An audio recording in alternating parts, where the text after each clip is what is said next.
హైదరాబాద్ జూబ్లీహిల్స్ లో అర్ధరాత్రి కారు బీభత్సం సృష్టించింది. మద్యం మత్తులో డ్రైవింగ్ చేస్తూ విద్యుత్ స్తంభం దిమ్మెను ఢీకొట్టారు. దీంతో కారు అదుపు తప్పి పల్టీలు కొట్టింది. డ్రైవింగ్ సీట్లో ఇరుక్కొని గాయపడ్డ యువతిని కారు అద్దాలు పగలగొట్టి బయటకు లాగారు స్థానికులు. ఆమె మెడికోగా ఫిలింనగర్ పోలీసులు గుర్తించారు. ఎయిర్ బెలూన్స్ ఓపెన్ కావడంతో స్వల్ప గాయాలయ్యాయి. యువతి మద్యం మత్తులో ఉందని స్థానికులు చెప్తున్నారు.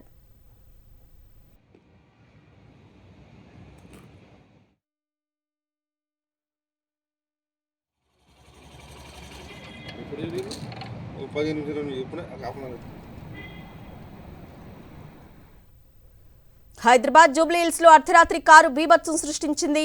మద్యం మత్తులో డ్రైవింగ్ చేస్తూ విద్యుత్ స్తంభం దిమ్మెను ఢీకొట్టారు. దీంతో కారు అదుపు తప్పి పల్టీలు కొట్టింది. డ్రైవింగ్ సీట్లో ఇరుక్కొని గాయపడ్డ యువతిని కారు అద్దాలు పగలగొట్టి బయటకు లాగారు స్థానికులు. ఆమె మెడికోగా ఫిలింనగర్ పోలీసులు గుర్తించారు.